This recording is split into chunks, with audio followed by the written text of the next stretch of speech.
Dalas inuurirat sa kanya ang kanyang naging glow-up transformation. Pasensya ka na, Stel, ha? Okay lang po. Pinaayos daw yung ilong mo. Well, this time, sa panahon po ngayon, wala naman po na kasing masama when it comes to enhancing yourself. Hashtag self-love. Kung dun ka magiging masaya, dun ka magiging confident, ano naman? Tsaka ang mahalaga, kung may budget ka, paggawa mo na.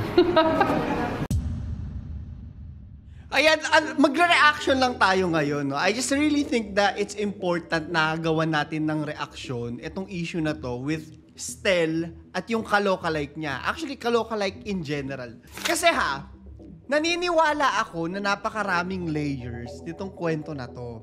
Maraming layers kasi sabay-sabay na nangyayari lahat. Hindi ko alam kung paano ko i-explain, pero sabihin na lang natin na ngayon kasi nakikita ko, if mga memers kayo, nakikita ko na si Stel, yung parang bunot ng September. For the month of September, siya yung ginagawang meme. Lagi ko sinashare to, bakit siya? Bakit siya yung pinag-iinitan ng mga tao ngayon? Kaya tinitignan ko. Yung meme na yan na sinasabi ko is kinakalkal yung picture niya nung pre-debut niya. I think siya yun, di ba? Pero kung siya yun, eto papaka-honest lang ako. Ano naman, di ba? Ako siya yun. Iba na siya ngayon. At saka kung ganun man lang itsura niya, hindi nawawala yung talent, di ba? Ano problema? Sobrang judgmental lang talaga, natin sa Pilipinas. We all know na meron siya nung pangit issue. Yan, ng mga nakaraan. For some reason, pag sikat ka kasi talaga, it just shows na pinag-uusapan ka talaga ng mga tao at kakalkalin talaga lahat. Walang takas si Stel doon. Hindi ako super fan hindi po ako 18. Pero nakikita ko kasi, lagi akong triggered pag SB19 ang usapan. Kasi ang babaw ng mga issue palagi. Lagi kong na lang. Especially pag may kinalaman sa physical na kaanyuan, triggered talaga ako. Anyways, knowing how judgmental people are, alam kong konektado yung pagiging meme niya ngayong September, yung itsura ng kaloka-like, lahat yan. Yung mga staff ng kaloka-like, feeling ko talaga sadya talaga to. Pero mamaya ako mamaya na natin tatalakayin. Ito yung photo na binabanggit ko, ayan. Actually, kung nasa Facebook kayo ngayon, sobrang daming memes po talaga. Sabi ko nga kanina siya yung bunot. Minsan talaga nagtataka ako kung bakit nagte-trend yung mga trend. Hindi ko po naiintindihan kung bakit napipili yung mga napipili for that specific month. And then, kaloka-like happened. Alam po natin na biglang bumalik na ulit yung kaloka-like, parang season 4, kung hindi ako nagkakamali. May something conspiracy theories lang to. May something sa loob ko na sinasabing sadya yung pagkuha doon sa kaloka-like ni Stel. Kasi nga, di ba meme ngayon si Stel? Okay, may makikita tayong ganito. Siyempre, on the rating side, pag mas, alam mo, pagtitripa ng tao, kukunin mo for ratings. Yan hula ako lang po. Pwede po kayong magalit sa akin.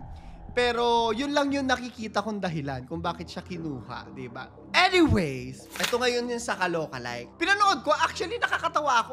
Hindi naman kasi ang kaloka-like, dog show naman kasi talaga siya. And wala namang aware naman yung mga sumasali na hindi talaga nila kamukha. Kaya nga kaloka-like, hindi naman mismong the actual star, yung title, hindi naman alam nila na madodog show ka talaga doon, ma-o-cry ka, pero ito ngayon yung problema. Actually, mas malalim yung problema doon sa pagiging judgmental lang. Sabi ko nga sa inyo, ang daming layers ng kwento na to. Teka, hindi na ako nagpa-like, share, subscribe pero mag-like, share, subscribe and hit notification bell muna kayo. Meron tayong 1,000 Gcash giveaway. Tatanungin ko kayo ng question of the day natin mamaya. Anyways, eto na. Hindi lang si Stel yung inaaway at binebembang ng malala. Yung kaloka-like din niya mismo, ayan, sabi dito kaloka-like of SB19 Stel reacts to hurtful comments, di ba? Okay lang tumawa, pero yung aanuhin mo pa, aawayin mo pa yung tao, di ba? Sasabihan mo pa ng mga personal na mga bagay. Kiss na talaga, may problema na sa'yo, te.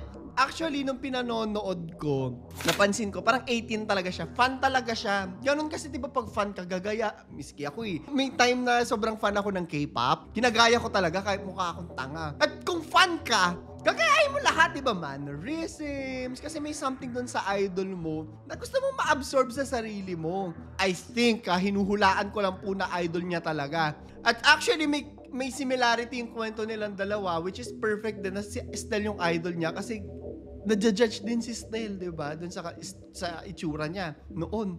Pero ang gwapo na niya ngayon, in fairness. Yun ang sasabihin po natin, di ba? Kung nagpagawa man siya, walang problema. Ano ngayon? Pera niya yun. Gastos niya yun, di ba? At saka ang galing-galing niya naman kumanta. Wala na tayong pakialam kung ano bang gawin niya sa kanya mukha. Magpadagdag siya ng mata dito, 4. Buhay niya po yan! Anyways, balik tayo sa kung bakit siya yung perfect na idol. Kasi ang pinakamagandang best ending dito, no, biglang gumwapo rin siya agaya ni Style. Ay, naku. Bembangin niyo yung mga bashers ninyo. Pero may makakalkal pa tayong mas malala mamaya. Ito, sobrang gigigil din ako. Magagalit sa akin yung mga 18 ha. Dito sa sasabihin ko. Pero hindi lahat. Actually, nakikita ko po, no, na yung mga 18, ang dami ng mga mature na mga fans sa kanila na nagsasabing wag awayin si ganyan, wag awayin si ganito. Nakikita ko, natutuwa ako sa kanila, pero sa lahat po ng fandom, no, magalit kayo sa akin, may mga nakakapasok po talaga na mga toxic talaga na hindi ko po alam. Hanggang ngayon, panahon pa po ng 21 at saka ng girls generation, may mga nag-aaway, may katoxican na po. Hanggang ngayon yan. BTS, SB19, kahit sino pa yan, meron po talaga. Eto na yon. Inaaway din siya ng ibang mga 18, which is mamaya papasukin natin doon sa, nag-message kasi siya sa Facebook. And nakikita ko, no, this is somebody na ini-enjoy lang talaga yung pagiging fan niya. Kinuha lang siya doon kasi, kaloka-like, at saka may pera kasi BTF yun, baka kailangan niya ng pera, diba? Ito ngayon yung re-reactan natin. Ito, papakita ko sa inyo. Haba ng post niya eh. Hindi naman daw siya nasasaktan pag tinatawag siya ng kung ano-ano. Siguro, sanay na rin siya. Siguro, hindi ito yung first time na nag-i-style siya at ginagago siya ng mga tao. Ito yung sinasabi kong hindi ako okay sa sinasabi ng mga ibang 18. Kasi sabi nila na sinisisi siya ng fandom na masasaktan daw si Stell dahil sa ginawa niya. Na nakakahiya daw siya na hindi siya dapat sumali. Ito yung hypocrite. Yung mga 18 na nagsabi nito, mga hipokrito po. Kasi ayaw mong gawin dun sa idol mong si Stell, pero ginagawa mo dun sa fan niya. Ginagawa mo yung eksaktong bagay na ginawa doon sa idol mo. That's the exact same thing. That makes you, pasensya na po, hypocrites. Hindi po hindi ako galit sa mga 18 lab na lab ko nga yung SB19 at alam nyo nagre-react ako palagi pag inaaway sila. Pero kailangan natin maging mature about this, no? Na meron talagang toxic sa mga fandoms at sila yun. Medyo below the belt, personal at hindi makatao itong ginawa ng mga 18 na sinasabi ni. Naranasan ko rin kasi yan yung mag-check ka ng mga message mo tapos may mga mag-wish na mamatay ka na walang silbi yung ginagawa mo sa internet. Kaya triggered ako.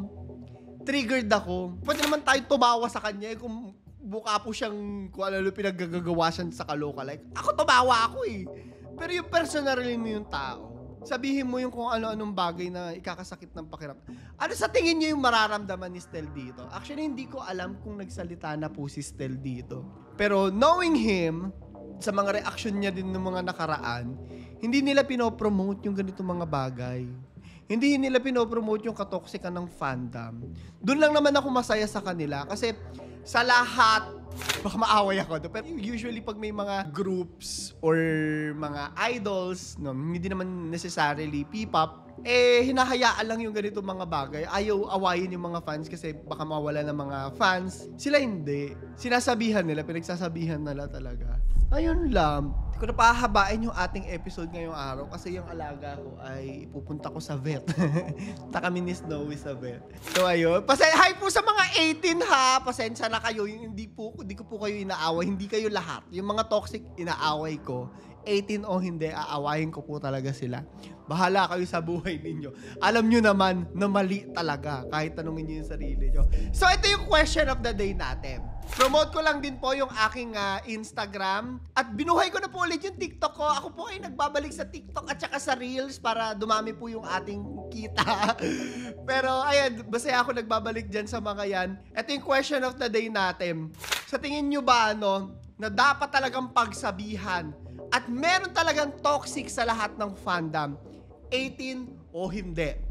I-comment nyo sa ilalim. At follow-up question, ano ang dapat mong gawin bilang isang mature na miyembro ng fandom?